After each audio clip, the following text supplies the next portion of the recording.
여러분 반갑습니다. 9월 21일 토요일 박영식 라이브 시작합니다.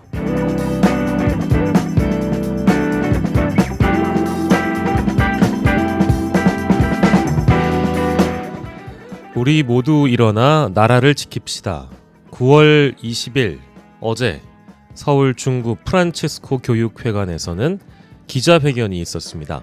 시민사회 각계 1,500명의 시국선언의 자리였습니다. 윤석열 정권 2년 반 만에 나라가 밑뿌리부터 흔들리고 있다며 더 이상 두고 볼 수 없다. 베스트셀러 작가 황석영 선생, 또 백발이 된 권영길 민노당 전 대표, 천주교 함세웅 신부 등 목에 핏대를 세우며 부르짖었습니다. 안타깝게도 소수의 언론에서만 이 자리를 주목했지만 참석자들의 진심 어린 호소는 묵직했고 아프게 다가왔습니다. 오늘은 이 시국선언의 중요 부분을 인용해 제가 좀 각색을 하며 소개해드리면서 오프닝을 대신하겠습니다. 민주주의의 위기와 대한민국의 위기, 그리고 국민의 위기. 의사들이 병원을 떠나고 의대생 2,000명 증원이라는 대통령의 근거 없는 옹고집이 마치 불변의 진리처럼 의료 대란 출구를 가로막았습니다. 응급실 뺑뺑이로 목숨을 잃는 사례가 한두 건이 아닌데 대통령의 아집으로 얼마나 많은 사람들의 목숨을 잃어야만 하는 것일까? 대통령 부인 김건희가 명품백을 받았다는 사실을 대통령 자신이 시인했지만 갖가지 궁색한 거짓 이유를 내세워 무혐의 처분에 그치고 말았습니다. 주가 조작 의혹, 선거 개입 의혹이 드러나도 어떤 해명도 진정성 있는 사과 역시 없었습니다. 정적 탄압, 언론 탄압을 차곡차곡 밟아왔고 권력기관을 모두 장악해 추악할지 모를 각종 의혹과 규명될 진실을 덮는 무기로 활용했습니다. 부자 감세를 하는 사이 중소상공인과 영세 자영업자들 또 일반 서민들은 불황의 그늘에 허덕이고 있습니다. 자라나는 청년들 보기에 부끄러운 대한민국을 만들었고 이젠 그들의 희망마저 짓밟고 있습니다. 정직하게 살아봐야, 공정하게 살아봐야, 또 상식을 지키고 살아봐야 돈 있고 빽 있고 어떻게든 기득권이 되면 법이고 뭐고 다 피해갈 수 있는 더러운 세상.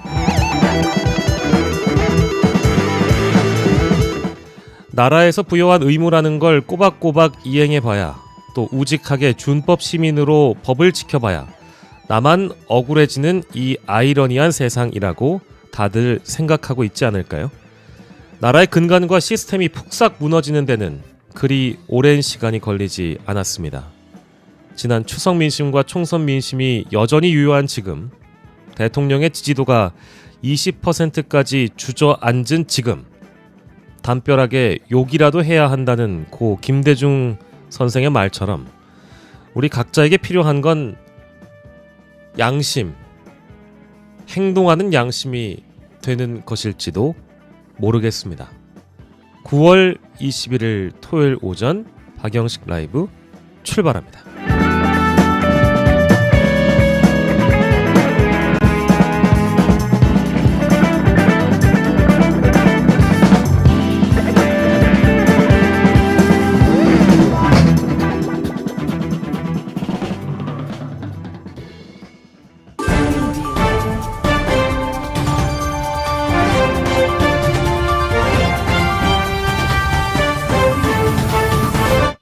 네, 보시죠. 이준석 의원의 페이스북을 가져왔습니다. 예, 뭐 대충 이런 내용인데요. 자, 내용을 보면 구구절절 많은 말씀들을 써놓으셨습니다.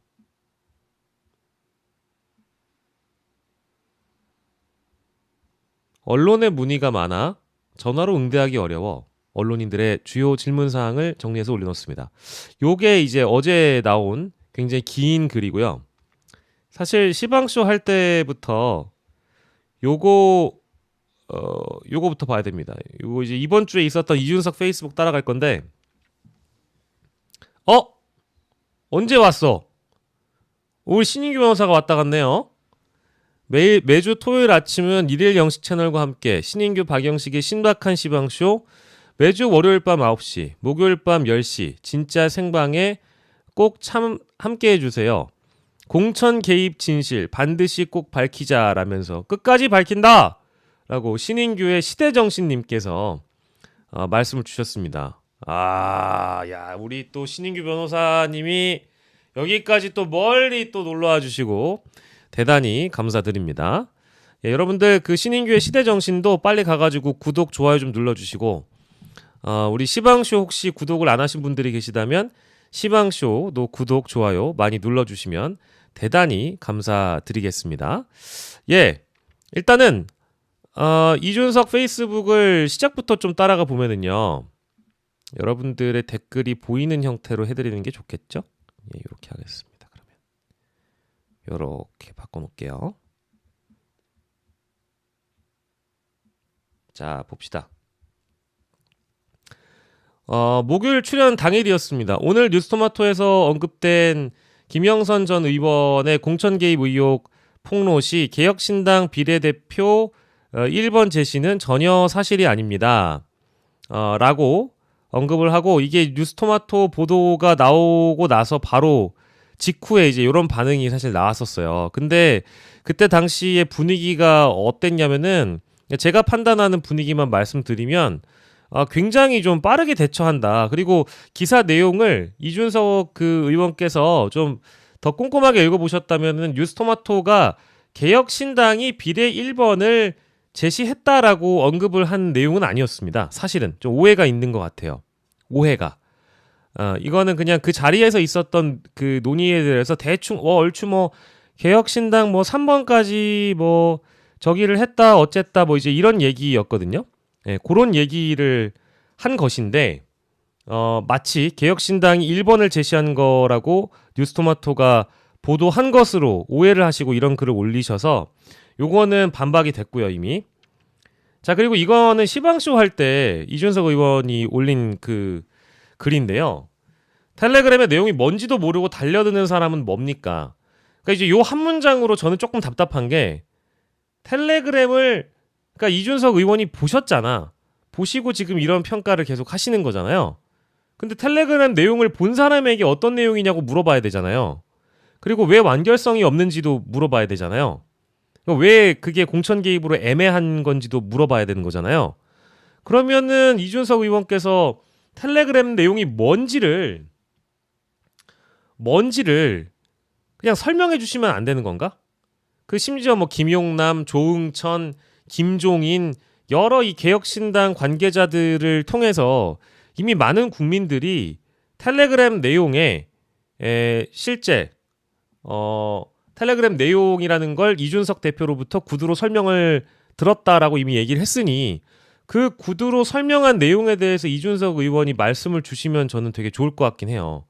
그리고 저는 지금 단계에서는 개혁신당에 분명히 어떤 관계자들 중에는 이 텔레그램을 캡처해서 갖고 있는 사람이 있다고 생각하거든요. 그러면 본인들이 밝히기 어려운 내용이라고 한다면 어찌됐든 밝힐 수 있는 경로가 국회의원의 면책특권을 충분히 활용할 수 있는 자리들이 있잖아요.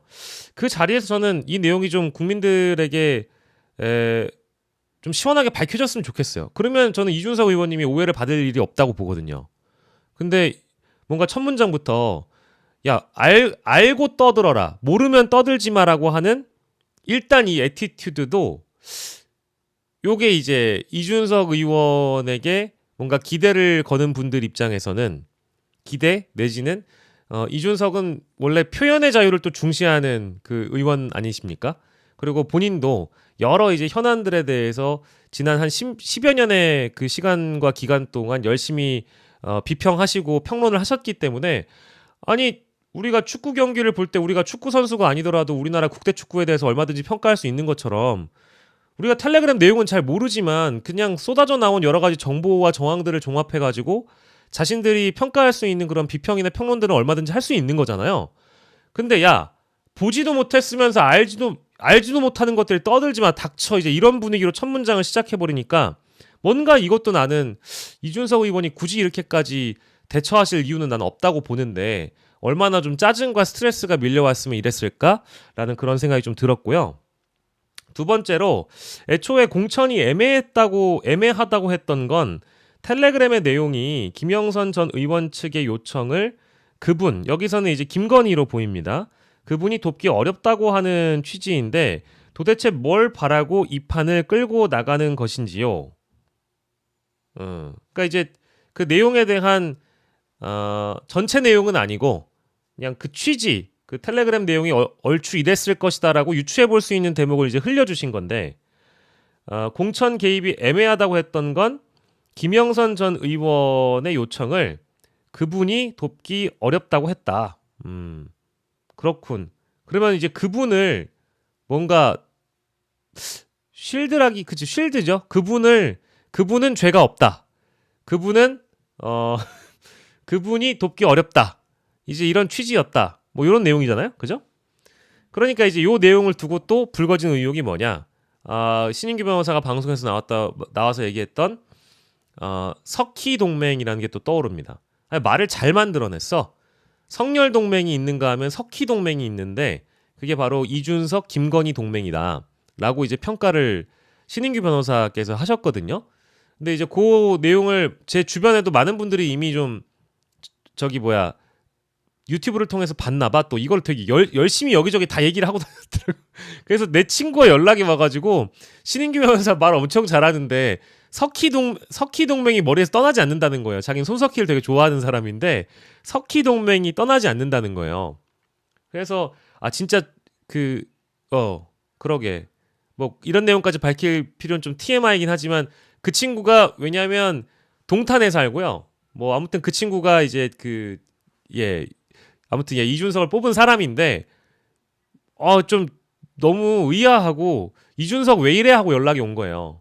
이준석을 뽑은 사람인데도 지역 주민인데도 좀 의아하잖아 솔직히. 자기가 뽑았는데도 불구하고. 그래서 지지하는 사람들 그리고 뽑아준 사람들조차 지금 이준석 의원의 이런 말씀이 좀 머리를 갸우뚱하게 만드는 거는 사실이에요. 우리가 막 아주 많은 것들을 넘겨짚고 이준석을 막 비난하고 조롱하고 전 그러고 싶진 않지만 있는 그대로만 해석하자면 제 주변에 있는 정치 저관여층들조차도 어라? 싶은 거예요. 여러 가지 방송을 들어보면 이준석의 이런 페이스북 글보다 신인규의 말이 훨씬 더 설득력 있거든. 그리고 신인규가 아니라고 하더라도 방송에 나와서 이야기하는 열심히 그래도 이준석 의원은 이런 것일 거다라고 나름 좀 해명을 해주신 장성철 소장도 박원석 전 의원이 아니 장 소장은 이해가 돼요 하면 아니요 라고 해버리잖아. SBS 라디오에서 그냥 그래 버렸거든. 아니요? 그러니까 자기도 이해가 안 되는데 그냥 열심히 말씀을 하신 거 아니에요 장 소장님도. 이제 그런 걸 보면 이게 이제 다음 주에 또 다른 뉴스들이 터질 거 아니에요? 지금 이런 상황에서는 이게 이제 덮을 수가 없는 겁니다. 자, 다음 페이스북. 이제 더 공격할 부분이 없으니까 방송에서 무슨 개혁신당이 정당 보조금을 받기 위해 김영선 전 의원을 포섭하려고 했던 거 아니냐고 하는데 잘 생각해보면 그게 목적이면 공천 떨어진 의원 아무한테나 접근하면 됩니다. 굳이 수돗물 사건으로 이미지 타격을 입은 김영선 전 의원에게 접근하거나 바로 대가성 폭로 이야기가 나올 폭로를 전제로 하겠습니까? 비례 1번으로 낙천자 대상 영업하는 거요? 공천 시즌에 세상에서 제일 쉬운 영업일 겁니다. 논리로 풀어보면 됩니다.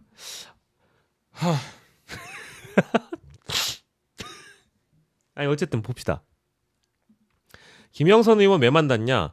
원래 저랑 오래 알고 지냈고 뭐 이러쿵 저러쿵 오선 의원급이 뭔가 할 얘기가 있다고 하면 만나는 게 어디가 이상하지요? 아니 만날 수 있다고 봐요. 만난 걸 뭐라고 하는 게 아니고 만나고 난 이후에 뉴스토마토와 그 보도 이후에 여러 관계자들이 말씀하신 걸 다 종합을 해보면 아니 이런 지하에 거절한 내용을 서울에 가서 3.1절에 관계자분들하고 당직자분들하고 협의 논의를 했다라는 것 자체도 국민들에게 뭔가 의아스러움을 주지만 천하람 의원은 2박 3일 동안 기자회견문을 작성했다라는 게 사실이라면 기자회견문은 왜 작성하는 것이며 그렇잖아요?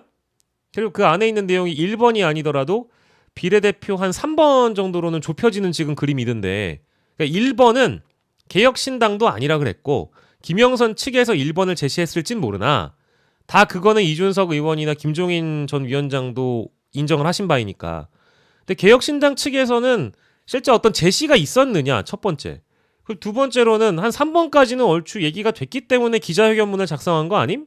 이라는 이제 내용으로 좀 흘러갈 수 있다라는 거겠죠. 그리고 뭐 여기에 더불어서 뭐 다른 분들은 이거보다 더한 의혹을 제기를 하시던데 저는 뭐 거기까지 나가고 싶진 않아요. 그러니까 어떤 의혹이 심지어 이제 제기가 됐냐면 3월 1일에 그런 논의를 하고 2월 29일에 7불사 회동이 있었고 3월 1일에 개혁신당 금태섭 선거사무소 개소식이 있었고 지도부들이랑 같이 회의를 했고 3월 2일에 동탄 출마 화성을 출마를 이준석 의원이 선언을 합니다. 그런 맥락으로 이어지거든요. 근데 이준석이라는 인물이 어디 나가는지가 그때 당시엔 초미의 관심이었잖아요. 화성을 발표가 3월 2일인가에 있어요. 이제 그러다 보니까 이게 그 어떤 자신이 알고 있는 정보가 나름 무게가 있거나 파급력이 있다라는 인지를 이준석 의원 본인 스스로 하지 않았겠는가. 그랬기 때문에 이제 그런 일련의 과정들이 살아나게 된 것이다. 그리고 뭐 정작 김종인 위원장이나 지도부는 그렇게 판단하지 않는다고 하더라도 현실적으로 도대체 왜 그랬을까? 왜 7불사 회동이 있었고 있다 손 치더라도 그 안에서 벌어진 어떤 논의라든지 그 이후의 과정들이 뭔가 좀 의아하다라는 의심을 할 수 있는 거예요. 그 정도의 뭐 질문은 던질 수 있어야지 언론이 그런 언론의 질문이나 그런 이게 뭐 평론가들의 해설에 대해서 저는 뭐 이준석 의원께서 떳떳하고 당당하시니까 뭐 발끈하실 필요는 없다고 생각합니다. 제 개인적으로는 그래요. 뭐 그렇다고 보거든요. 아 그리고 맞아 우리 로라님께서도 말씀 주시지만 이게 뭐 기존에 있었던 성접대건도 그렇지만 특히 공선법이 좀 크죠. 이준석 의원이 당시 후보 당시에 화성을 선거를 치르면서 현대자동차 사장을 했던 공영훈을 상대로 허위사실 유포를 한 혐의로 고발을 당하는데 그게 이제 민주당 경기도당 차원에서 고발을 했습니다. 내용을 굉장히 꼼꼼하게 검토해서 이거는 빼박 캔트다라고 고발을 했는데 실제 무혐의가 나왔죠. 그 무혐의에 대해서도 일종의 뭔가 또 뭐가 있는 거 아니냐 막 이런 식으로 이제 자신들이 그 상상의 나래를 막 펼치니까 저는 뭐 거기까지는 막 다 나아가고 싶진 않지만 그런 얘기가 나오는 배경은 무엇이냐를 보면 그걸 누가 제공했냐라고 이제 얘기를 하고 있는 거예요. 누가 제공했을까? 그 제공은 역시 오해를 제가 여러분들한테 늘 겸손하게 뭐라고 얘기합니까? 제 스스로 겸손하다고 얘기해버렸어. 그게 아니고 여러분 제가 뭐라고 얘기했습니까? 제 겸손해서 그런 게 아니고요. 제가 이 자리에서 다시 한번 강조하지만 내가 무슨 말을 했어. 사람들이 오해를 해. 일부든 다수든 다수가 오해하면 한 번쯤 나를 돌아봐야 돼. 근데 소수가 오해를 하더라도 그 소수가 뭐 나한테 늘 비판 댓글을 달거나 비난 댓글을 다는 그냥 댓글러 정도라고 하면 그냥 쌩까도 돼. 무시해도 돼. 근데 중요한 거는 뭡니까? 내가 어떤 말을 했을 때 내가 어떤 말과 행동을 했을 때 그것이 소수든 다수든 대중으로부터 오해를 불러왔다면 그 원인을 제공한 사람은 누구다? 나예요. 접니다. 제가 여러 차례 겪었잖아요. 정봉주 후보권도 그렇고 내가 뭔가를 말을 해서 내가 어떤 행동을 해서 소수든 다수든 나를 오해하게 만들었다면 그것은 나의 원인이에요. 나를 돌아봐야 돼. 내가 어떤 말을 했는지 돌이켜보고 그럼 이 표현은 좀 오해를 불러일으킬 수도 있었다. 하지만 그게 아니다. 내 진위는 그게 아니다. 내 진위가 좀 왜곡되거나 과장될까봐 여러분들께 재차 설명드린다 라고 하면 돼. 그게 이제 인정하는 겁니다. 어려운 얘기 아니에요. 그러니까 여러분들도 대화를 하다가 누군가 나의 말을 잘못 알아들었어. 그러면 그분의 귓구녕도 그분의 고막도 그분의 청력도 의심을 해봐야 되겠지만 중요한 건 내가 어떤 말을 장황하게 하거나 뭘 했는데 오해를 해. 상대방이 한 명만 오해한 게 아니라 두세 명 오해했다 치자. 같은 자리에서. 그럼 누구 잘못입니까? 일단 1차적으로 내가 뭘 얘기를 했는지, 어떻게 얘기했는지, 주술관계를 어떻게 했는지, 어떤 표현을 했는지, 어떤 표정과 어떤 온도로 어떤 행동을 해서 얘기를 했는지를 돌아보면 답이 나와요. 답이 나와요. 뉴스토마토의 보도 이후에 지금에 이르기까지 한 2주 동안의 기간 동안 제가 받았던 무수히 많은 연락과 무수히 많은 대화 과정에서 느꼈던 건 이준석 대표의 이준석 의원의 지지층들을 제외하곤 나머지 모든 사람들이 이준석을 의심합니다. 그러면 이거는 누구의 원인이냐? 이준석 의원께서 말씀을 하실 때 계속 오해를 낳고 있다라고 볼 수밖에 없는 겁니다. 없는 거예요. 근데 정치인의 사과라는 것, 정치인의 인정이라는 것은 거봐 너 인정했네, 거봐 너 사과했네, 옳지 이놈 잘 걸렸다, 어디 한번 죽어봐라, 야 지금부터는 융단 폭격이다, 원점 타격, 두두두두두두, 이런 거를 두려워하면 안 된다는 거죠. 저는 그렇지 않아요. 제가 잘못했다면 잘못한 걸 최대한 빠른 시간 안에 오해를 바로잡는 건 두려워해서는 안 됩니다. 그게 이제 인정이라기보다는 사람들이 오해를 한 거에 대해서 제가 잘못했어요 이제 죄송합니다 이제 이런 게 아니고요. 오해를 한 걸 풀어드리는 과정이기 때문에 딱히 사과라거나 인정이라는 표현도 안 어울려요. 그거는 제가 이렇게 말씀드리려고 했던 건데 이런 오해가 생긴 거에 대해서 제 표현이 조금 부족했습니다. 그 표현을 쓰려고 했던 게 아니라 다른 표현이었는데 뭐 말이 헛나왔습니다. 뭐 이거 얼마든지 할 수 있는 얘기잖아요. 그렇지 않나요? 근데 매사가 좀 당당하셨던 캐릭터들에게는 이런 거를 찾아보기가 좀 어렵죠. 우리가 보면 매사 당당 캐릭들이 있어요. 매사, everyday 당당한 캐릭터들이 있습니다. 뭐 안 잘하는 놈님, 영식이님 오늘도 파이팅, 즐거운 주말 보내세요. 우리 뭐 안 잘하는 놈님 파이팅. 자, 어쨌든 그래서 이거는 나를 돌아보면 된다. 그래서 이제 이게 혹시나 또 실수하실까봐 이런 말씀을 드리고 싶은데 제가 제 구독자들의 반응도 보지만 유튜브라는 게 올라가면은 구독자가 아닌 사람도 많이 보고 댓글을 달잖아요. 피드백을 주잖아요. 그리고 이런 거와 전혀 관련이 없는, 이 방송 내용과 관련이 없는 사람에게 방송 내용을 보여주고 네가 듣기엔 어땠어? 라고 물어볼 수 있는 거잖아. 그러니까 가령 예를 들어서 박영식의 본진이 DC 인사이드라고 칩시다. 그게 뭐 일베든 팸코든 뭐든 커뮤니티가 있어요. 박영식의 본진이 DC 인사이드인데 DC의 영식겔에 들어가가지고 영식겔 반응만 무진장 찾아봐서는 답이 안 나와. 실제로. 그러니까 내가 내 본진과 내 지지층에게 내가 뭘 올리고 그 리액션과 반작용을 보고 역시 나는 설명을 참 잘해. 역시 난 참 글을 잘 써. 이 정도면 전혀 오해가 없겠군. 이런다고 하면 답이 안 나온다니까? 사람의 말과 행동이라는 거는 그 오해의 범위라는 게 각자가 인식하는 게 다르기 때문에 나를 우려하고 걱정하고 지지하고 좋아하는 사람들에게 이거를 보여주고 판단받는 거와 아무 관련 없는 사람, 나의 팬이 아닌 사람, 내 지지층이 아닌 사람에게 어떠한 반응이 오는 것까지 종합적으로 볼 줄 아는 것이 저는 정치인의 애티튜드다 라는 생각이 좀 드는 겁니다. 요거는 제가 이준석 의원에게 애정을 좀 가지고 말씀드린다는 이건 좀 말씀드리고, 그래서 이제 이런 오해들을 왜 받는지를 생각을 해보셔야 된다. 그래서 요 시작부터 이제 더 공격할 부분이 없을 것 같으니까 방송에서 무슨 개혁신당이 정당 보조금을 받기 위해 김영선 의원을 포섭해라고 했던 거 아니냐고 하는데, 이제 이런 오해를 왜 불거지는지 다시 한번 생각해 보셨으면 좋겠고, 아무한테나 접근하면 됩니다. 근데 말이 꼭 이렇진 않죠. 아무한테나 접근하진 않죠. 김영선이 아무라서 만난 건 아니잖아요. 인간적으로.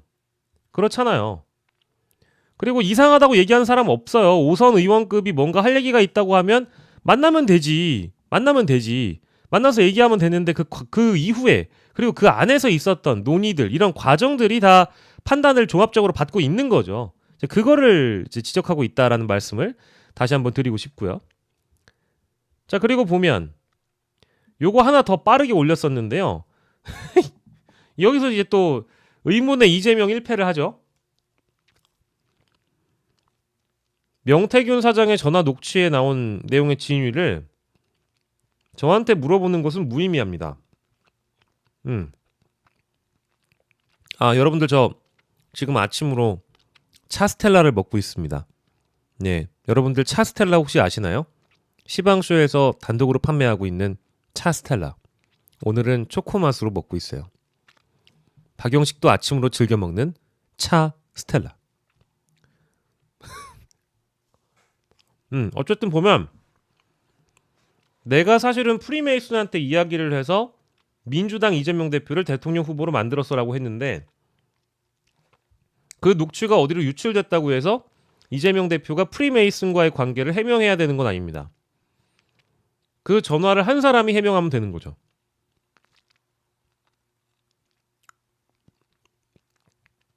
하지만 이재명 대표는 프리메이슨과 연관이 있어야만 한다고 믿는 사람들은 그냥 이야기를 퍼뜨리고 이재명 대표에게 해명을 요구할 겁니다. 그 비슷한 걸 하고 계신 겁니다. 명태균 사장의 전화 통화 녹취에 나온 내용의 진위 물어보는 게 무의미하다. 저는 이 이제 페이스북 글의 취지도 이제 좀 이해를 하긴 하겠습니다만 중요한 건 이겁니다. 명태균이라는 사람과 이준석 의원이 모르는 사이인가요? 모르는 사이인가? 여러분들 어떻게 알고 계십니까? 김종인 전 위원장이 뉴스토마토와 인터뷰를 한 거를 보면 이준석 대표가 지난 그 국민의힘 대표 선거에 출마했을 시기부터 이준석을 전폭적으로 도왔던 사람으로 이야기를 합니다. 네. 그러니까 이준석 대표와 명태균의 관계도 관계성이 아예 없는 게 아니잖아요. 그리고 김종인 위원장의 입으로 확인이 됐지만 어쨌든 전폭적으로 지원해주고 도왔다라는 이야기가 나왔으니까 그러면 이준석이 명태균을 모르지 않는 거잖아요. 그렇지 않나요? 그 알게 된 시점이라는 것도 엄밀히 따지자면 2021년부터가 되는 건데 최소 2021년인데 그럼 지난 3년이라는 기간 동안 이 사건이 터지기 전까지 명태균과 어떠한 연락을 주고받았을지 우린 모르는 거잖아요. 그렇죠? 그런데 이제 그냥 어떤 사람을 만나고 관계를 쌓고 인지한 시점부터 우리가 좀 따져본다면 의원님 명태균은 왜 이런 통화를 했을까요? 라고 이준석 의원에게 질문해 볼 수 있지 않나요? 이준석이 딱히 어떤 관계가 있다라기보다는 아니 김종인 위원장이 이런 인터뷰를 또 하셨으니까 저는 이준석 의원이 명태균이랑 그래도 멀지 않은 사이라고 전제하고 물어볼 수 있는 거잖아요. 그렇지 않습니까? 근데 여기에 또 프리메이슨이랑 이재명 대표 얘기가 나오고 녹취록에 대해서 물어보는 것은 무의미하다? 아니죠. 저는 의미가 있다고 봅니다. 뭐 무의미라는 의미 무의미를 따지기보다 그냥 명태균이라는 인물이 어떤 선거 관계자 이 씨와 통화를 한 내용에 대해서 이게 어떤 내막이 있는지 당시 이준석 대표였고 국민의힘 출신이고 개혁신당 이전까지는 모르겠지만 국민의힘에 있었던 시절 당시에는 어떤 일이 있었는지에 대해서 궁금할 수 있잖아요. 그렇지 않나요? 그때 공관위원장 윤상현이고 그리고 이게 사실은 지금 우리가 빼놓고 있는 부분이 또 있긴 한데 지방선거는 또 어쩔 거야. 지방선거는 그때 당시에 아마 공관위원장이 정진석 아니었나 싶은데 정진석이었다. 공관위원장이 그땐 또 정진석이었어. 그래서 이런 내용들에 대해서 국민들이 다 이미 알고 있어서 해명을 한다고 하시는 게 저는 잘 안 되는 것 같아서 안타깝다인 거고요. 이제 요 긴 내용은 기사로 많이들 확인을 좀 해보셨겠습니다만 다시 한번 보자면 뭐 칠불사에 된 경위와 시간, 현장에서의 반응, 그 뒤에 진척, 천하람 의원이 동석한 계기, 뉴스토마토 보도 관련 이제 보도에 대해서도 문제를 삼습니다. 김영선 후보 공천 관련 이렇게 나오죠. 네, 자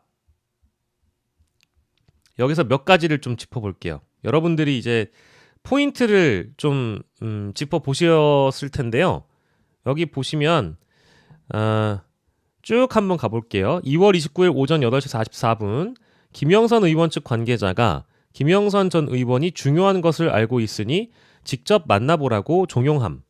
한번 만나보는 거죠. 예. 서울에 언제 올라온지 물으니 7불사에 있다. 가지 않고서는 캡처 사진 등을 열람할 수 없어. 당일 일정을 마치고 밤에 이동. 새벽 1시경 도착. 요렇게 이제 나와 있습니다. 새벽 4시에 7불사를 출발해서 서울로 귀환했다. 굉장히 늦은 시간까지, 그러니까 3시간 동안 차 마시고 대화하고 논의를 이어간 겁니다. 그러니까 우리가 보통 3시간 동안 4사람 정도가 어떤 사안에 대해서 깊게 토론을 한다고 한다면 꽤 많은 얘기를 할 수 있는 거잖아요. 그렇지 않겠습니까? 그 대목은 참고해 주시면 될 것 같고, 현장에서의 반응, 내용이 빈약하다. 그 현장에서 천하람, 이준석, 명태균, 김영선이 있었잖아요. 그럼 그 4명이 내용이 빈약하다라는 그 이야기를 하고 완결성이 없다라는 그 현장 반응이 있었다는 것 아니겠습니까? 그죠? 여기에서 일단 제가 의문이 드는 게 그럼 기자회견문 얘기는 좀 해주세요, 빨리. 난 제일 궁금한 게 천하람의 기자회견문이야. 천하람의 기자회견문. 그러니까 내용이 완결성하고 빈약하고 이게 얘기 들어보니까 감이 안 될 것 같으면 더 이상 재론의 여지도 없는 거 아닐까요? 재론의 여지가 없잖아. 우리가 보통 어떤 협상을 합니다. 제가 뭐 협상이라는 거를 뭐 이렇게 많이 해본 사람은 아닌데 우리가 보통 얘기를 하면은요. 어떤 사안에 대해서 우리가 깊이 있게 다루고 이거를 실제 그 논의 테이블에 올려가지고 장시간 얘기를 하려면 굉장히 중요한 내용이어야 되잖아요. 근데 3시간 동안 얘기를 하고 4시에 떠났어. 근데 현장에서 반응이 빈약하고 완결성이 없는데 천하람은 남아있어. 아이고, 제가 이게 지금 방송 내용 집중하느라고 우리 놓쳤네. 송지영님 듣고 계시죠? 너무너무 감사해요. 후원 주셔서. 예. 그래서 본인은 또 서울에 올라가잖아요. 여기 보면 그 뒤에 진척이 나옵니다. 3월 1일 오전 11시 13분에 해당 관계자의 전화를 걸어 지금 이야기한 내용이 아무리 생각해도 약하다라고 재차 말을 했다는 거예요. 이제 그 본인 판단이겠죠. 그리고 오후 2시 금태섭 의원 사무실 개소식에 다수의 개혁신당 관계자들이 참석해서 해당 내용을 관계자들에게 공유했다. 마찬가지로 모두가 부정적이었다. 그러니까 자신의 생각을 관계자들에게 논의하고 확인을 받는 과정이라고 전 보여요. 사실 그래서 이게 뭐랄까 얼마나 중요한 사안이었으면 논의를 했겠느냐라고 얘기하시는 분들도 계시고 저도 그런 의견에 일부 동의하지만 당시에 이제 개혁신당의 정신적인 지주 아닙니까? 또 이준석 후보가 그때 당시에는 이제 선거 전체를 아마 진두지휘했을 거고요. 아무리 총괄선대위원장이 따로 있다고 하더라도 이준석을 빼놓고 얘기가 안 됐을 거고요. 그러다 보니까 실제 자신만의 문제가 아니기 때문에 다른 사람들에게 이런 논의가 있었다 정도를 공유하는 건 난 그럴 수 있다고 봐요.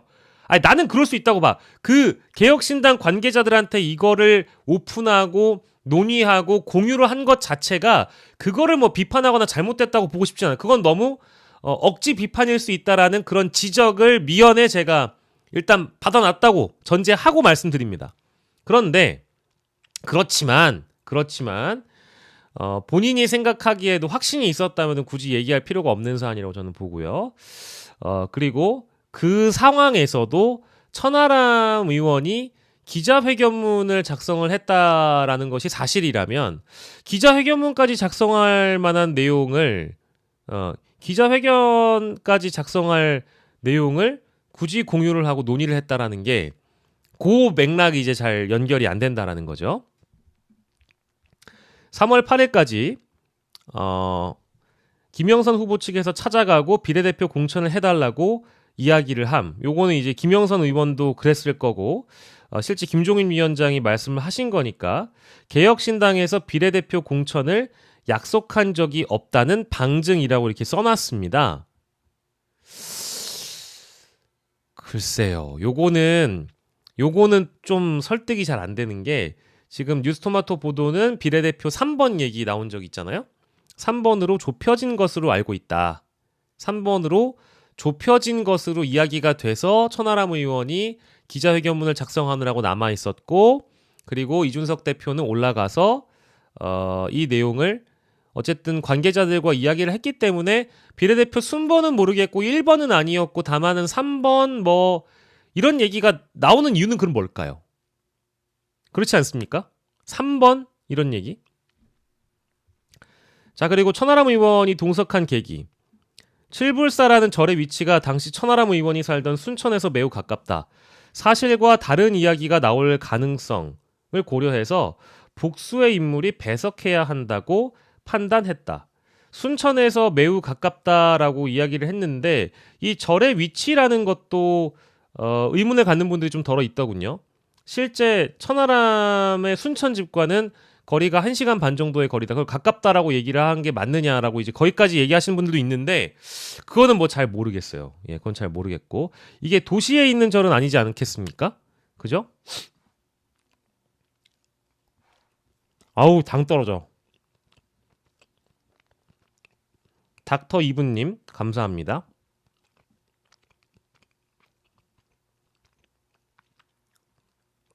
그래서 사실과 다른 이야기가 나올 가능성을 고려해 복수의 인물이 배석해야 한다고 판단. 요게 누가 사실과 다른 이야기를 할 것인가에 대한 전제를 한 것인지 전 개인적으로 잘 모르겠어요. 예. 그냥 기자회견문 작성이라는 게 이미 보도가 나간 상황이기 때문에 이거에 대해서 뭐라도 어쨌든 근거가 필요하니까 천하람이 남아있었던 이유에 대한 설명을 하기 위해서 일단 복수의 인물이 배석해야 된다고 판단을 했다. 근데 천하람 의원은 시사인에서 말씀하신 거 들어보면 그때 총괄선대위원장이어가지고 각 지역을 돌아다니시느라고 굉장히 바빴다고 실제 말씀하셨잖아요. 근데 2박 3일 동안 여기에 매여 있었다라는 게 일단 많은 사람들로 하여금 그 의구심을 덜어주지 못하는 것 같아요. 이 페이스북 글 자체가 이준석 의원의 해명이나 설명이 가장 이제 그 이해가 안 된다고 생각하는 부분이 이제 천하람 부분이죠.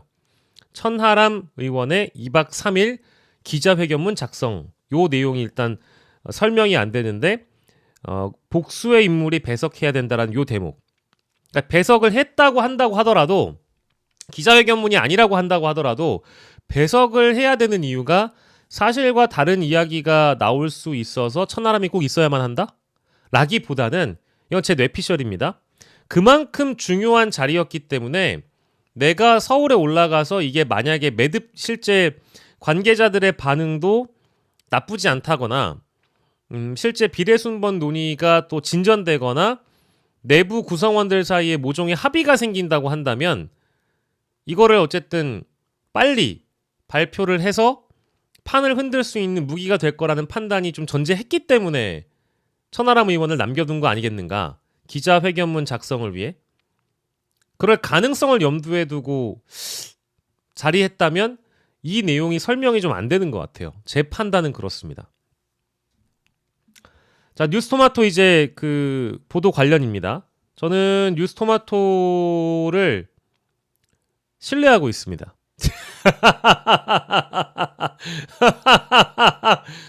뉴스토마토의 보도를 여러 차원과 다각도로 생채기를 내시는 분들이 많이 있는데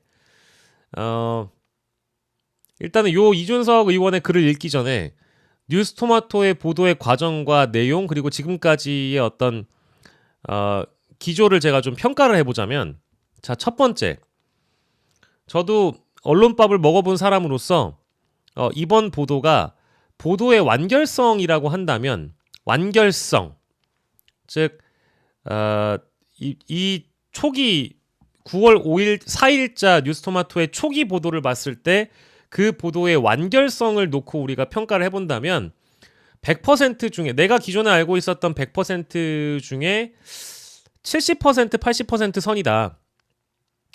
복수의 증언도 있었고 여러 증언들을 토대로 해서 에피타이저 기사라는 측면에서 보자면 뭐 기사가 될 수 있다고 보고요. 그게 본 기사라고 한다면 7, 80% 정도의 완결성을 가지지만 나머지 20은 어쨌든 근거가 필요한 거잖아요. 근데 9월 4일자 첫 보도에서도 김건희 여사와 김영선 전 의원 간의 공천 개입 의혹 요 보도를 하는데 텔레그램이 초반에 공개가 되지 않았기 때문에 그러면 이것이 있는 거냐 없는 거냐라는 어떤 의구심을 줄 수 있어서 초기 보도 이후에 이제 흘러가는 과정을 보면 뉴스토마토의 보도가 운을 띄우는 데는 적합했지만 모든 것을 규명하기엔 아쉬운 측면이 있었다라고 보지만 그리고 이 두 번째 보도를 보면 훨씬 더 많이 보강을 해가지고 굉장히 다수의 사람들을 취재해서 증언 그 어떤 인터뷰도 담고 증언들을 다 생생하게 담아냈잖아요. 물론 그 본질에 해당할 수 있는 김건희 여사의 선거 개입 의혹을 벗겨내기 위해서 김영선 전 의원에게 보냈다는 텔레그램의 그 물증은 나오지 않았지만 그거를 설명할 수 있는 여러 정황들과 인물들의 말씀들을 다 때려 박아 넣었기 때문에 심지어 녹취록도 있기 때문에 그 완결성이 저는 이제 90까지 갔다고 봐요. 근데 그럼에도 불구하고 자 이제 박영식 너 아무것도 모르네. 또 아무것도 모르네. 네가 뭐 알아? 라고 이제 지적하실 분에게 제가 말씀드릴게요. 자 지금 언론 환경을 비춰봤을 때 뉴스토마토의 정도의 보도를 하는 언론이 있습니까? 없죠. 저는 지금의 언론 환경을 봤을 때 뉴스토마토 같은 보도가 지난 2년간 더 있어야만 했고 있었을 수밖에 없었을 텐데 있어야만 했다. 근데 없었잖아요. 그동안 나왔던 폭로 보도나 여러 가지 이제 그 의혹 제기들은 어디서부터 시작이 됐습니까? 주로 우리가 흔히 얘기하는 레거시 언론들 중에 대통령이 반국가 세력이라고 규정할 만한 그런 언론사들로부터 많이 나왔다고요. 그렇지 않습니까? 그러니까 이게 기존에 우리가 알고 있는 언론 보도의 메커니즘으로 따지고 봤을 때 내가 기자라면 아니 내가 완전히 절대로 어떠한 해명도 하지 못할 정도로 기사를 때려박고 싶으면 텔레그램이 확보될 때까지 보도를 안 하면 되지. 하지만 언제까지고 홀딩할 수 없는 노릇이고 또 이 어떤 흐름이라는 것 자체가 공직선거법이라는 게 10월 10일까지니까요. 그런 걸 다 판단을 해본다면 이 사태를 둘러싼 여러 관련자들이 여러 후보들이 있을지 모르는데 언제까지 그럼 이거 홀딩을 합니까? 일단 그 문제가 하나가 있고요. 두 번째로는 그럼 니네들은 했어? 안 했잖아요. 죄송한데 토마토만큼이라도 뭐 열의가 있어 봤니? 제가 이게 이제 비교가 되는 사안일지 모르겠지만 제가요 이번에 이 뉴스토마토 보도 나오는 거 보고 제일 황당했던 게 뭐냐면 뉴스토마토 보도가 완결성이 없고 뭔가 뉴스토마토의 보도를 가지고 문제 삼는 정치인들 그 정치인이 소속됐었던 언론사 그 출신의 뭐 일간지 제가 다 뭐 누구라고 얘기 안 할게요. 그 보도가 잘못됐다는 거야. 그 보도를 또 마치 제2의 디올백 보도처럼 폄하하거나 평가절하하는 인간들한테 제가 한마디 할게요. 그래서 니네가 나온 언론사들은 그렇게 곽튜브를 물고 늘어졌니?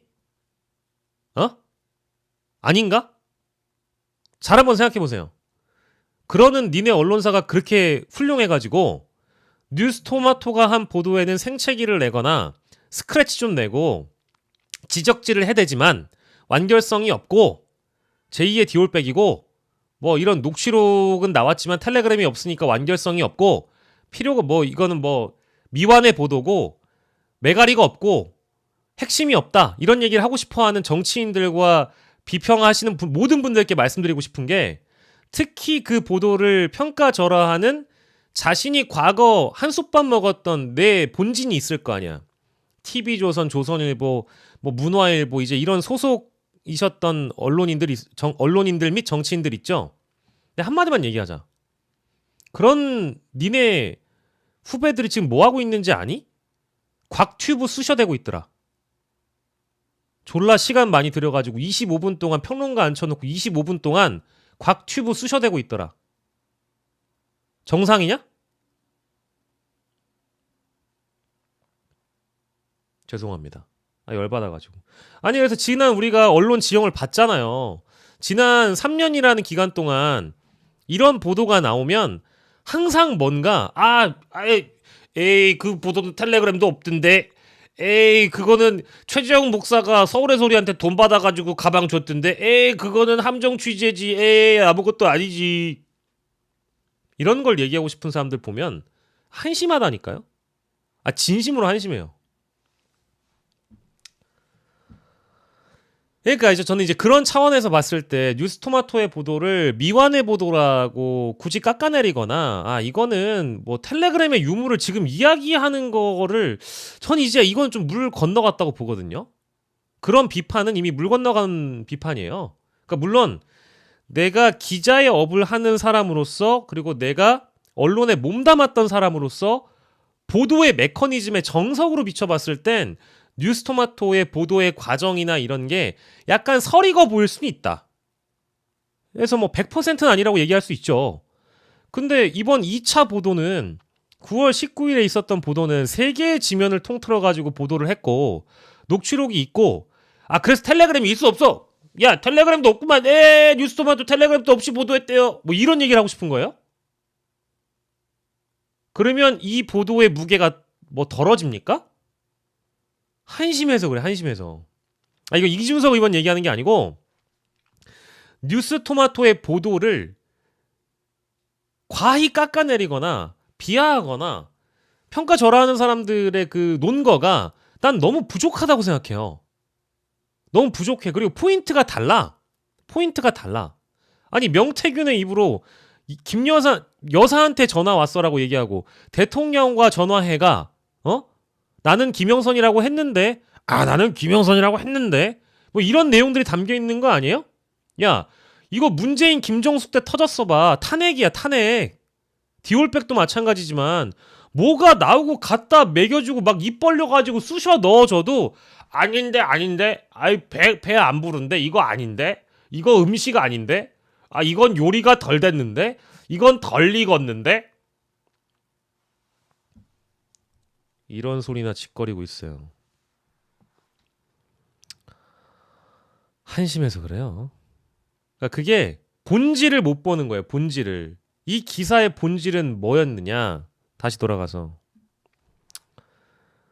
이번에 나간 보도에 대해 따로 보도를 위한 짜임새 있는 인터뷰를 한 적이 없습니다. 본인은 그 인터뷰를 하지 않았다. 제가 이준석 의원 비판한 거 아니었습니다. 그 전에 제가 드린 말씀은 이 보도가 나고 나서 국민의힘 패널들이나 국민의힘 뭐 정치인들이나 이분들이 자기가 과거에 소속됐던 언론사가 지금 뭐 하고 있는지를 모르는가 봐. 에? 오늘 주말 대담도 한번 가가지고 봐라. 종편 보세요. 곽튜브 논란 짚고 있지. 우리 과거 기억해 보세요. BTS 걔 누구야? 저도 짚었었지만 BTS의 슈가 씨가 음주운전했다고 그거 몇 개월 내내 짚은 거 보세요. 이선균은 안 그랬냐? 그거 할 시간에 사실 뭐 했었어야 돼? 에? 양평고속도로, 주가 조작, 디올백, 세관 수사 무마 의혹, 임성근 구명 로비 의혹, 그것만 있냐? 관저 중축공사 한두 가지냐고. 그런 얘기 할 시간에 곽튜브, 이선균, BTS 슈가 이게 뭐냐? 죄송한데요. 곽튜브 씨가 뭐 사람이라도 죽였어요? 제가 좋아해서 이런 얘기는 하는 건 아니지만 좀 너무하잖아. 언론 보도 양상을 보셨어요? 사람 하나 잡겠어 아주 또 잡겠다고 그거를 막 보도 채널이랑 막 다 종편 채널에 막 달려들어가지고 곽튜브 한번 죽여보자 이러고 있어. 그럴 시간에 뉴스토마토 보도를 좀 더 보고 어떻게 한 번 더 이런 걸 취재해볼까 고민을 하세요. 답답해 죽겠네 진짜. 자, 그래서 여기도 보면 몇 달간의 다른 대화 중에 있던 파편을 모아 보도한 것, 이거는 뭐 인정할 수 있어요. 뉴스토마토 측에서는 텔레그램의 캡처본 제공을 보도 전까지 계속 요구했고 가지고 있지 않다라는 내용을 꾸준하게 전달을 했다. 그러니까 뉴스토마토가 마치 텔레그램이 없으니 자신에게 이것을 달라고 요구를 했다. 그 내용이 불확실하다라고 꾸준히 언급을 했다. 이제 이준석 의원의 의견은 그랬다는 거예요. 그러니까 지금 여기서 내용은 뉴스토마토 텔레그램 없을 걸 나도 안 가지고 있지롱. 예, 그거이고 그리고 그 내용은 불확실해. 결국 보여준 사람, 본 사람의 내용 부정 속에 보도를 강행했다. 이제 이건 이준석 의원 주장입니다. 현재 뉴스토마토에서 그 인용하는 녹취는 김영선 의원 측 관계자 간의 대화 녹취로 해당 관계자 간 갈등이 녹취 유출의 원인으로 알려짐. 해당 유출에 개혁신당은 개입할 여지도 없고 방법도 없음. 그러니까 지금 상황에 개혁신당이 언급되는 것에서 굉장히 그 디테일하게 소가루까지 달아가지고 개혁신당은 책임이 없다. 개혁신당은 거절했을 뿐이다. 개혁신당은 관련이 없다. 이걸 이제 지속적으로 말씀을 하시는데요. 과연 그럴까요? 개혁신당의 문제는 아닌 것 같아요. 전 이거. 개혁신당 자체를 문제 삼으려고 하는 게 아니에요. 개혁신당에 불똥이 튀었지만 개혁신당의 사실상의 지주이신 이준석 의원이 관계가 있을 거라고 판단되는 의혹들이 제기되고 있는 거죠. 김영선 후보 2022년 보궐선거 공천 관련, 이게 이제 중요한 얘기인데, 보궐선거 공천은 전적으로 공관위 위원장의 일이다. 요게 일단 맞지가 않아요. 왜냐하면 제가 알기로는 이준석 대표가 당대표 시절에 다른 공관위원장, 그러니까 예를 들면 정진석에 대해서 어떻게 얘기했는지만 찾아보셔도 아마 답이 나올 텐데요.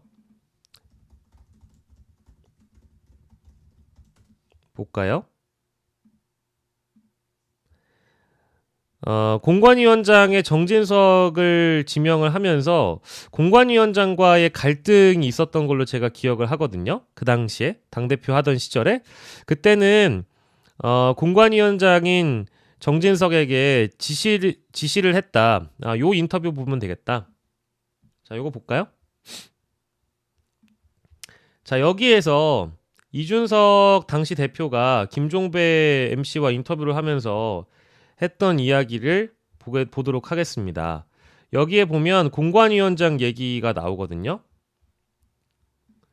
자, 정진석 이야기가 나왔으니까 해볼게요.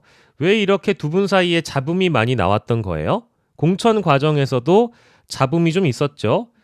공천 과정에서 잡음이 아니라 제가 시킨 공관위원장이라니까요. 네. 지방선거 공천관리위원장을 했었잖아요. 보통 당대표랑 상의를 해서 해야 되는데 머리를 다른 곳으로 생각을 한 거죠. 다른 곳이라 함은 용산을 바라본 거죠. 공천은 어떤 식으로 결과를 나타낸 거예요? 저는 그래서 애초에 정진석 공관위원장에게 지시를 내린 게 뭐냐면 경선을 무조건 의무화해라. 경선과 토론을 무조건 의무화해라 했어요. 이렇게 말씀드린 게 뭐냐면 모든 시도당은 사실 토론 의무화 원칙을 지키지 않았어요. 시장 군수와 대해서 공천과 관련된 공관위원장의 갈등, 여기에 또 표현이 지시라는 게 나오고 당대표랑 보통 상의를 해서 해야 되는데 머리를 다른 곳으로 생각했다. 자, 요거 어떻게 봐야 되겠습니까? 근데 이준석 의원께서 말씀하시는 건 여기서 보궐선거 공천은 전적으로 공관위원회 일이다. 그러니까 선거를 합니다. 이게 제 생각이 맞는지 들어봐 주세요. 선거라는 걸 합니다. 재보궐이든 지방선거든 같은 선거야. 선거를 하는데 공관위원장이 원칙을 가지고 하는 것이지 나는 모른다. 라는 식이면 곤란하잖아요. 그죠? 보궐선거 공천은 공천관리위원회 위원장 윤상현에게 일임을 했고 원칙대로 시스템대로 했다라는 것이 2022년 보궐선거 공천 관련 이준석 의원의 말씀입니다. 그런데 여기서 뭐라 그랬어요? 지방선거에서는 정진석 의원에 대한 잡음 관련 질문을 받았을 때 당대표랑 상의를 해서 해야 되는데 머리를 다른 곳으로 생각했다면서 용산을 바라보고 했다. 내가 공천장에 도장 찍는 사람인데 나랑 상의하지 않고 지 맘대로 했다. 그리고 내가 정진석에게 지시를 내렸다. 당대표로서의 권한을 얘기하는 겁니다. 그걸 제가 잘못됐다고 얘기하는 게 아니에요. 원래 우리가 당대표라고 하면 공천권이 있다라고 얘기를 보통 하니까. 근데 이때는 맞고 과거는 틀리다가 되면 안 되잖아요. 이게 바로 이제 모순되는 지점이 나오는 건데 요게 이제 이준석 의원님의 페이스북에 담겨있는 요런 해명들과 또 맞지 않다라는 의아함, 의구심을 많은 분들이 가지게 된다는 겁니다. 이게 제 말이 틀린 건가요? 제가 지금 잘못 보고 있나요? 여러분들? 아니 정말 틀리면 얘기해 주세요. 저는 그냥 있는 여론을 그대로 전달하는 거니까. 밑바닥 저널리스트로서 밑바닥 민심 전문가 제 주변에 많이 탐문을 해서 요거를 보여줬어요. 요때 이준석 대표가 공관위원장이란 사람들을 대하는 태도와 지금에 와서 2022년 김영선 후보 공천과 관련돼서 이야기를 하는 것에 대해서는 배치돼 보이지 않아요? 근데 이걸 또 배치가 된 게 아니라고 얘기를, 그러니까 저는 죄송한데 이제 그 FM 코리아를 살짝 들어가 봤더니 대표로서 너무 잘한 것이다. 그러니까 즉 각자가 각자의 위치에서 할 수 있는 어떤 권한을 위임을 해주고 공관위원장이 주도적으로 공천을 주도할 수 있게끔 대표가 개입을 하지 않고 공관위원장이 주도할 수 있게끔 이제 저기 이준석 대표가 당시에 윤상현 위원에게 일임했다는 게 뭐가 잘못된 거냐라는 식으로 막 댓글이 달려 있던데, 근데 나는 이제 그런 댓글이 달려 있는 우리 그 펜코 회원분들이 그럼 이거를 보고 뭐라고 얘기를 할까? 나는 이 기사를 보고 도대체 뭐라고 얘기할까? 똑같은 공관위원장을 대하는데 재보궐선거는 선거가 작으니까 공관위원장한테 일임을 하고 지방선거는 선거가 크니까 막 지시를 하고 공관위원장과 갈등을 빚고 당대표랑 상의를 해서 해야 되는 게 공천인 거예요? 그렇게 되는 건가요? 말이? 그러니까 그렇게 되는 건가? 내가 지금 그렇게 이해하는 게 맞는 건가? 그렇게 내다봐줘야 되나? 그렇게 이해를 해줘야 되나? 그러니까 이제 그때 맞고 지금은 틀리고 이땐 틀리고 지금은 맞고 이제 이런 모순들을 정치인들한테 많이 보잖아요. 근데 요거는 이제 결론적으로 자신의 말이 부메랑이 돼서 돌아오게 된 거기 때문에 요거에 대한 해명도 함께 필요한 겁니다. 네. 그래서 윤상현에게 일임을 했다. 네, 요거는 지금 어느 정도 설명이 된 것 같아요. 그리고 여기 블라블라블라 경상남도 헌정사에서 여성 국회의원 배출 요구 어쩌고 저쩌고 전직 다선 공천한다고 공관위에서 결정함. 공관위라는 표현이 자꾸 주체가 공관위가 들어가죠. 당대표인 자신보다 공관위가 결정함. 네. 이미 6년 전쯤 경남에서 정치를 하기 위해 도지사 선거 및 국회의원 선거에 여러 번 도전을 한 상황. 경남 출신, 아마 거창이 고향인 걸로 알고 있는데 아무튼 뭐 요거는 그렇게 넘어가고요.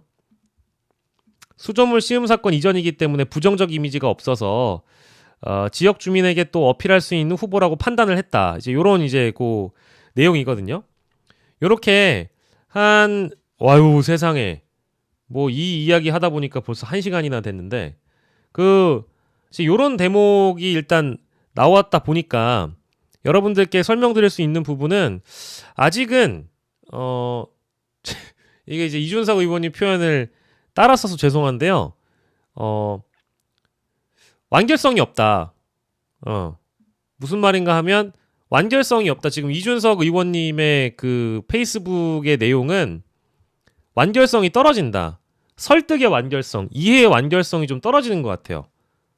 다른 사람들로 하여금 그거를 받아들일 수 있게끔 해주는데 좀 뭐랄까 맛있어. 그래서 다음 주 나올 보도나 이런 것들 좀 봐야 되긴 할 것 같거든요. 먹으면서 말씀드려서 죄송해요. 근데 이런 판국에 있잖아요. 제가 이제 어제 올려드린 기사를 따라가 보겠습니다. 김영선과 관련된 단독 보도가 두 가지가 나왔죠. 어제였습니다. 따라가 보면 두 가지가 나온 건 이겁니다. 일단 JTBC 단독 보도로는 재보궐이 끝나고 나서 명태균에 6,300만 원을 건넨 정황이 있다는 거예요. 이게 시기가 2022년 재보궐선거 직후고요. 김영선 전 의원이 명태균 씨에게 6,300만 원을 건넸다는 겁니다. 네, 6,300만 원을 건넸다는 겁니다. 아, 수상하죠. 네, 수상하죠. 네.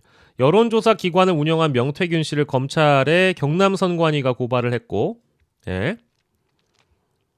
JTBC 취재 결과 창원지검은 김 전 의원이 회계 책임자를 통해 명 씨에게 6,300여만 원을 건넨 단서를 잡았습니다. 수상한 돈이라고 볼 수밖에 없는 그런 대목이라고 저는 보여집니다. 네. 2022년 8월부터로 보고 있습니다. 네. 6월 재보궐선거에서 당선된 지 2달 뒤의 일이었습니다. 경위와 대가성, 그러니까 이미 지금 수사를 받고 있는 거고, 명태균 씨는 다른 지자체장 후보들에게도 모두 1억 2천만 원을 받은 혐의로도 수사를 받고 있는 것으로 확인이 됐습니다. 공소시효가 6개월인 공직선거법 공선법이 아니라 정자법 위반 혐의를 적용해서 수사를 이어갈 계획이라고 하고, 이런 유력 인사들과의 그 관계가 있기 때문에 실제 이런 어마어마한 금액의 돈을 받았다고 한다면 검찰이 수사를 할 수밖에 없는 상황이 되겠죠. 근데 요 보도가 나오고 나니까 뭐가 둘 사이에 거래라는 게 있는 거구나. 그 거래라는 것이 정당한 거래일 수도 있지만 부정한 거래일 가능성도 매우 높다. 그리고 이 명태균이 김영선만 거래한 것이 아니라 또 다른 김영선이 제2의 김영선, 제3의 김영선이 있다고 한다면 지금의 이 어떤 공천 개입 의혹, 김건희 여사 공천 개입 의혹 보도 국면은 또 다른 갈래로 흩어질 수 있겠다라는 생각이 좀 전 개인적으로 들었습니다. 요 보도 하나 주목을 해 보시고요. 다음 보도는 요게 좀 저는 많이 또 충격적이었는데 저녁에 나온 겁니다. 요거는 이제 6시 정도에 나온 건데요. 국민의힘 공관위를 찾아가서 공천 심사가 한창이던 지난 2월, 이거 시기는 2022년이 아니고 이번 총선 공천 개입 의혹을 두고 깜짝이야. 공천 개입 의혹을 두고 논란이 이어지는 가운데 김영선 전 의원이 2024년 총선을 앞두고 국민의힘 공관위에 김 여사를 거론하며 공천을 요구했던 것으로 SBS 취재 결과 확인됐습니다. 일단 여기에서 확인할 수 있는 거는 또 이분이 개혁신당 인사들을 만나서 7불사 회동을 가졌다라는 부분은 일단 김영선 입장에서는 뭐겠어요? 김영선은 분명히 확신을 갖고 있다. 이게 김건희 여사의 중대 범죄가 될 수 있을지 모른다라는 확신을 어느 정도 갖고 있다라고 보고요. 그러니까 이제 이렇게 뭔가 약 팔고 다녔겠죠. 압박성 요구를 공관위원 A씨가 받았다고 합니다. 당무감사 결과 컷오프 10%에 포함되는 등 낙제점을 받았기 때문에 자신이 김해 지역구로 옮겨갈 테니 공천을 해달라. 요구를 들어주지 않을 경우 김 여사 관련 의혹을 폭로하겠다고 말했다고 공관위원 A씨가 전했습니다. 일단 이렇게 전한 내용을 보면 지금 맥락이 떨어지는 게 국민의힘 김해 공천 일단 컷오프가 되죠. 공천을 해주지 않았죠. 그러니까 이제 열이 받아가지고 분노한 나머지 여기저기 찾아가게 되는데 이제 그게 개혁신당이다. 이 맥락이 이제 맞아지고 A씨는 김 전 의원이 당시 거론한 게 최근에 뉴스토마토의 보도로 불거진 내용이라면서 당시 공관위 내부적으로도 관련 내용을 인지하고 있었다. 그런데 자, 요게 이제 어떤 맥락을 가지느냐? 이러면 오늘 썸네일을 보신 것처럼 갑자기 등장해버리는 갑자기 등장해버리는 그 의문의 1승. 여러분들이 보시고 싶진 않겠지만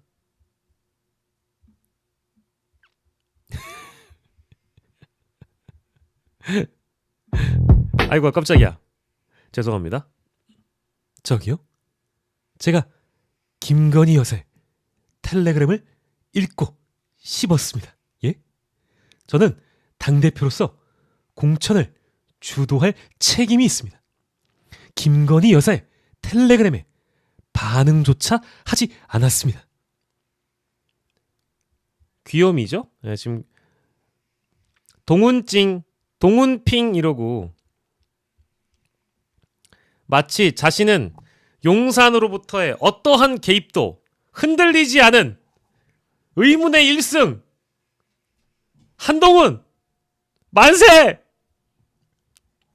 뭐 그런 분위기가 되어가는 것 같습니다. 실제로 이 보면 공관위 차원에서 이런 압박을 받았다고 한다면 당대표가 모를 수 있습니까? 여러분? 공관위에 일임을 해놨다고 하더라도 당시 한동훈 비대위의 공관위에 이런 내용이 흘러 들어온다고 한다면 당대표격인 비대위원장이 몰라서야 되겠습니까? 당내 내부 상황이 만약에 보고를 안 했다고 하거나 보고를 했는데 나는 몰랐다라든지 뭐 이럴지 모르겠지만 모를 수 없겠죠. 당연히 알겠죠. 보고가 됐겠죠. 그러면 공관이 내부적으로도 관련 내용을 인지하고 있었다고 한다면 공관위에서 들은 얘기가 한동훈 비대위원장에게 들어갔겠죠. 아니 그렇지 않겠습니까? 그런데 저기요? 제가 왜 대체 김영선 의원을 공천해 줘야 합니까? 예?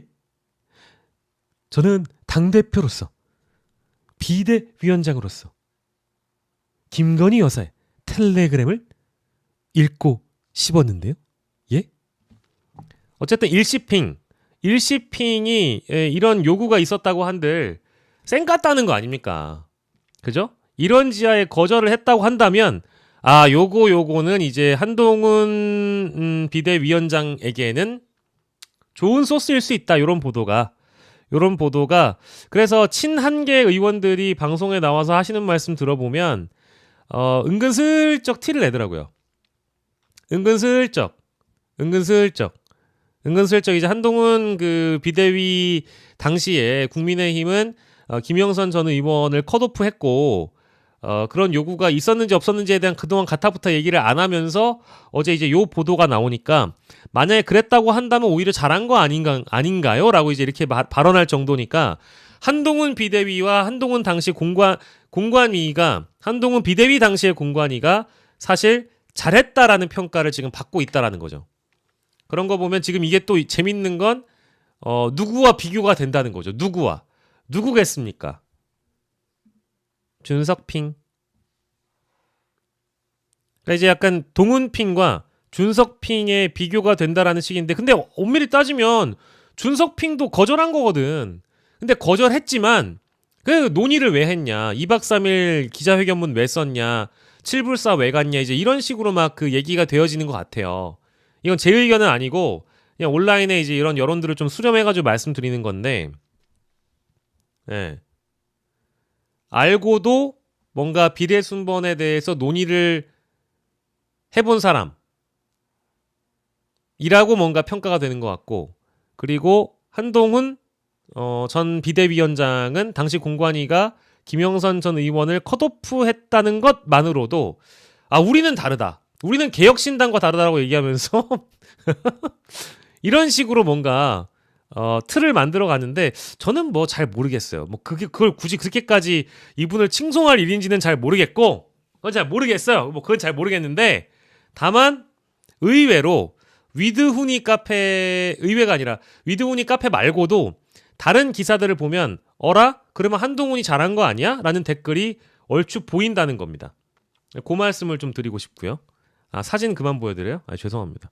보여드릴 수도 있지 뭐. 아까 뭐 이준석 의원님 글은 다 보여드렸는데 아무튼 그래서 김 전 의원이 김 여사에게 전화 한 통만 해달라. 그러면 답이 나올 것이라는 취지로 말하며 공천을 요구했다. 그러니까 김 전 의원이 김건희 여사에게 전화 한 통만 해달라라고 요구를 했다라는 거잖아요. 그죠?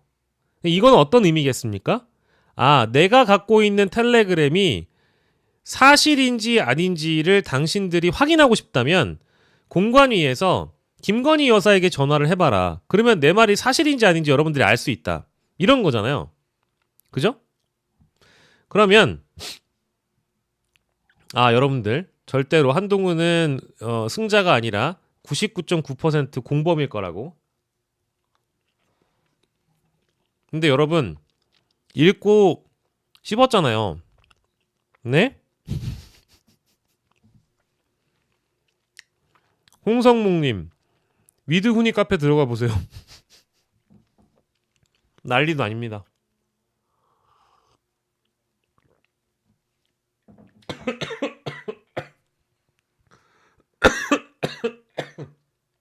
죄송해요. 커피 먹다 살에 들렸어. 그래서 김건희 여사에게 전화 한 통만 해달라. 그럼 답이 나올 것. 공천을 요구했다. 근데 요거를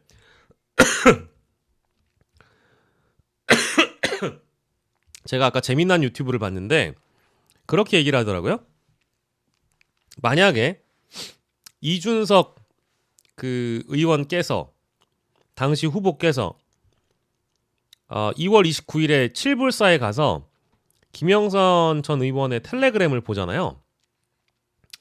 텔레그램을 실제 확보를 하고 있거나 텔레그램의 그 내용을 이미 알고 있던 상황이잖아요.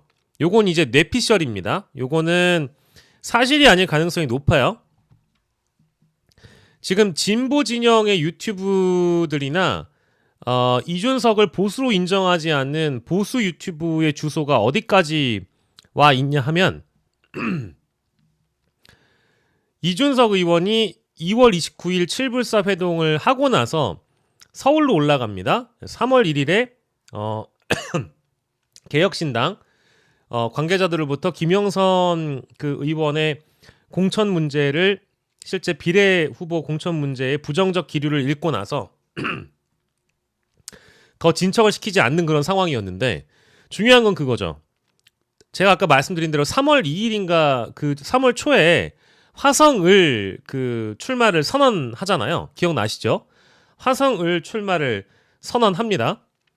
자, 그런데 그 사이에 이 김영선 전 의원이 보여준 텔레그램을 무기로 이준석 전 의원이 국민의힘 쪽에 혹은 대통령실 쪽에 소통을 했거나 일방적으로 뭐 어떤 통보를 하거나 해서 내가 이런 제보를 받았는데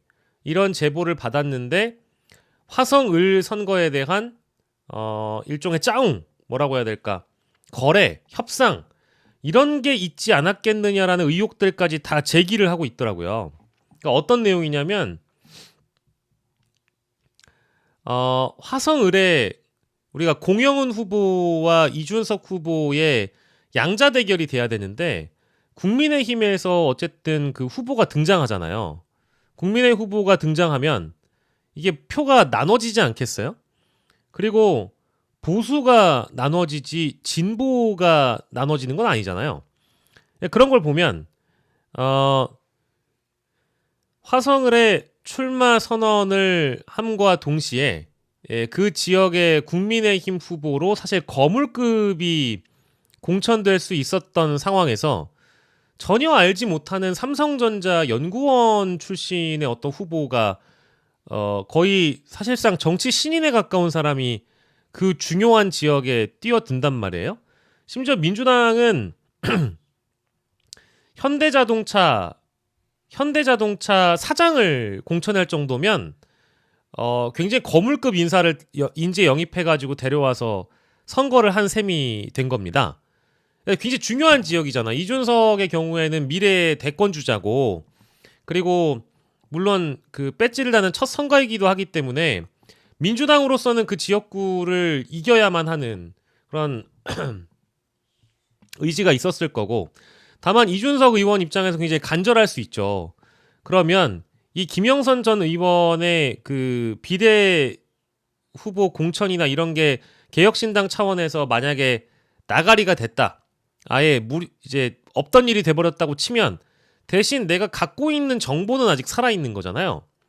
김영선 의원에 대한 정보는 아직 갖고 있으니 요거를 정치적으로 어떻게 수단화시킬지에 대한 고민을 이준석 의원이 할 수 있는 거 아니냐라는 의혹을 진보 진영 유튜버들이 또 아스 공천할 때 이 판을 흔들 만할 거물급 인사를 공천하지 않았으면 좋겠다. 그러니까 내가 개혁신당으로 출마를 하니까 국민의힘에서는 뭐 버퍼 걸렸나요? 국민의힘에서는 어찌됐든 너무 거물급 인사를 공천하지 않는 게 어떠냐라는 식의 이제 그런 일종의 거래가 있었던 것 아니냐, 있을 수 있다, 이제 그런 식의 의혹까지 제기를 하더군요. 근데 거기까지 설마 그런 일이 있겠어? 라는 판단을 했지만, 그 두 번째는 뭐냐면 아까 제가 오프닝에 잠깐 섞어서 얘기했던 그 공천, 국민의힘의 정치 신인을 공천해서 사실상 3파전인 선거를 2파전으로 만들고 2파전이 되고 나서도 여론조사에서 상당 부분 좀 많이 밀리는 양상을 보이니까 공영훈 후보에 대한 그 갭투자건 그 허위사실 유포로 고발당한 그 건이 탄생하게 되는데, 그 건을 또 이제 어쨌든 10월 10일 이전에 무혐의를 받아야 되는 거잖아요.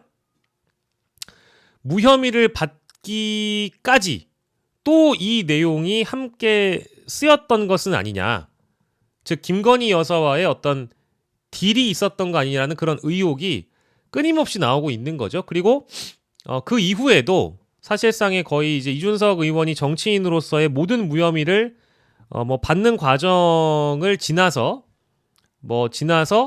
하나 더 이제 챙기자면 뭐가 있을까요? 뉴스토마토 보도 이전에 계속해서 어떤 이 보도의 김을 빼거나 텔레그램에는 완결성이 없고 공천 개입은 애매하다라는 입장을 낸 것을 보면 제가 지금 얘기한 이 세 가지 뭐였어요? 그러니까 첫 번째는 김영선을 만나고 이틀 있다가 화성을에 출마 선언을 하고 그 이후에 국민의힘 후보가 그거는 우리가 명확하게 해야겠다. 그건 제가 확인을 못했는데 화성을 국민의힘 후보 공천이 됐다. 누구였었죠? 그때 제 잘 기억이 안 나지만 그때 이름도 기억 안 나. 연구원이었어. 연구원. 그죠?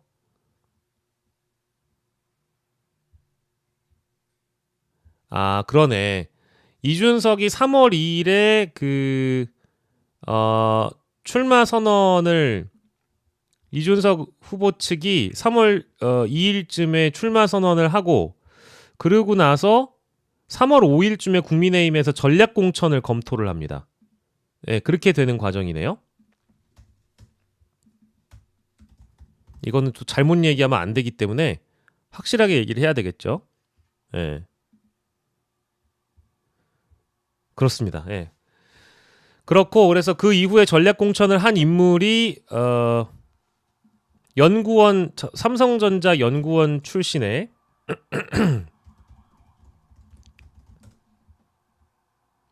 3월 6일에 전략 공천을 하는데요. 한정민이라는 분이에요. 저 이분 또 전혀 기억이 안 나네. 이분은 3월 6일에 공천이 됐네. 그러니까 이제 이렇게 시간순으로 봤을 때 2월 29일 7불사 회동, 3월 1일 그리고 3월 2일 개혁신당 이준석 화성을 출마 선언, 그리고 국민의힘 한정민 전략 공천이 이렇게 되어 버리는 겁니다. 근데 물론 이 후보님 입장에서는 지금 이런 의혹 제기가 불쾌할 수도 있겠지만 심지어 유튜버 쪽에서는 이런 의견들이 가장 많이 대두가 되고 있다라는 거예요. 그래서 신인규 변호사가 제기한 이 석희 동맹이라는 것은 상징적인 표현이지만 다른 유튜버들이나 그 비평가들이 근거로 제기하는 것은 이게 실제로 총선 즈음에 공개가 되지 않았던 카드인 것은 개혁신당 차원에서는 비례 후보 공천에는 실패했지만 적어도 요 정보를 수단화해서 이준석 의원이 얼마든지 자신이 당선될 수 있는 유리한 고지를 점하기 위해서 이런저런 거래가 가능했던 시기 아니냐라고 지금 지적을 하고 있는 거죠. 그래서 국민의힘의 전략공천은 좀 2파전이 되게끔, 공영훈 후보와 2파전이 되게끔 희마리가 없는 후보를 공천을 해달라라는 방식의 그런 거래가 가능할 것이다라는 그런 추론이 하나가 있는 거고, 뭐 두 번째는 그동안 이준석 후보에게 불거져 왔던 여러 가지 사법 리스크들을 덜어주는 것, 대신에 이준석 의원께서 김건희 특검이나 김건희 여사와 관련된 여러 가지 법적 리스크를 자신이 좀 앞장서서 뭔가 이렇게 좀 그것은 민주당과 좀 삐딱선을 탄다든지 법야권의 공조에 균열을 내는 그런 목소리를 내주는 조건? 뭐 이런 얘기들을 많이들 하시는 것 같은데 저는 이거는 이제 의견으로서, 주장으로서 재미있는 소설이니까 설명드릴 수 있는 부분이고, 다만 이것이 얼마나 사실에 가까울 수 있는 얘기인지는 저는 잘 모르겠어요. 여러분들이 재밌을까봐 말씀드리는 거예요. 요런 한 세 가지 가능성이 거론되고 있다는 것만 말씀드리고, 그러니까 이게 본질적인 의문은 이준석 의원께서 왜 이럴까라고 생각을 해보면 이런 맥락이 있지 않겠어? 라고 유튜버들이 추측을 한다는 겁니다. 근데 뭐 거기까지는 뭐 제가 설마요. 설마 그러면 참 정치라는 거는 상상력이기 때문에 어느 모든 일이 다 펼쳐질 수 있는 거지만 그런 연결 지점들을 찾아 나서는 유튜버들도 대단한 것 같아요. 대단한 것 같고,